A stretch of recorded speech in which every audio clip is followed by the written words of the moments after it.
Before anything else, I would like to thank the people who subscribe sa channel ko, and especially sa mga friends ko na very supportive. So, today is the first day of Project 3300, and this project aims to give us some ideas on how we can make our daily lives more productive. So definitely bibigyan ko kayo ng mga tips on how we can make our days better despite of the quarantine and the lockdown most of the time. So I'll be sharing to you my experience as a person who's always at home, and how did I make it, and what are the things that we can do para maging mas better yung mga araw natin. So, keep on watching and let's learn together.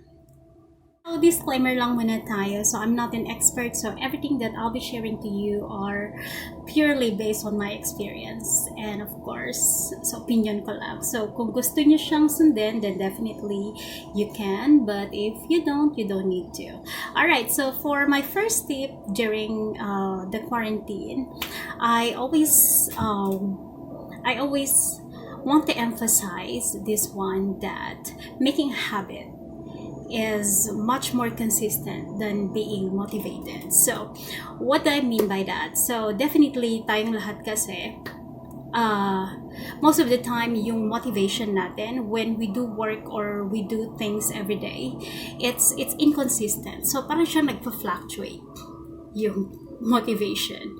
My days na we are very motivated, there are days that we are down. So definitely hindi siya consistent. However, I've learned from what we call I've learned that if we make a schedule of what we need to do every day, definitely we can be more consistent with it. So, sa akin kasi, I personally have a timer for everything. Like, I have the alarm clock for everything. So I start my day at 8 o'clock or 8:30, like that. So I always have this alarm clock that reminds me to drink water, to go out, okay, to get up. And then at 9 o'clock or 9:30, like that, I'll be starting exercising, which is I think I've been very consistent since last month, because I've started being serious with exercise since last March. So I've been very grateful sa sarili ko because I was able to do that, and kasi nasa schedule siya. And then after that, at 11 o'clock, I always have this alarm clock again telling me that I should eat my main meal. And then from 11 o'clock, 12 o'clock, I will be reminded that I have to do some chores and that I have to take a bath. And at 1 o'clock, most of the time, I start working, kasi yun yung time na medyo tahimik, but most of the time hindi pa tahimik. So these are the things that are much more consistent. Okay, I'm not saying that you don't need to be motivated. I'm saying that you have to be motivated to do all the things that you need to do. However, we need consistency, and when we say consistency, it's much better for us to make it a habit, because that is more possible, that is more achievable every day. So that is one of the best things that I've learned during the quarantine period. That kasi I manage my own time, I manage myself, and as a freelancer, I have to know what are the things that I have to prioritize, especially with my time, because I cannot waste my time.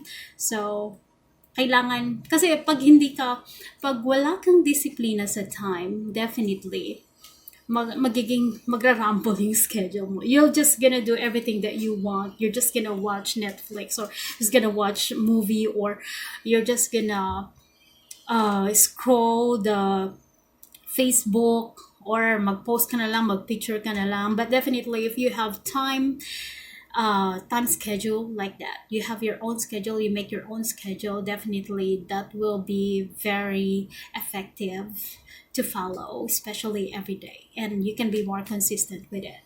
So I think that's one of the best things that I've learned during the quarantine, and for working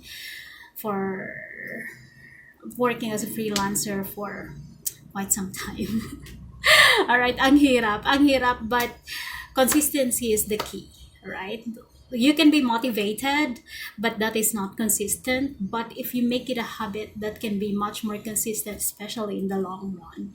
So I encourage everyone to make a schedule of the things that you do every day, whether you are what we call like, whether you're a student or mother, so most of the time, or mga parents na nasa bahay, it's really nice to make a schedule of everything that we need to do and to be reminded of what we need to do. So yun lang, it's quite difficult somehow at the beginning, but at the end of the day, it's really effective.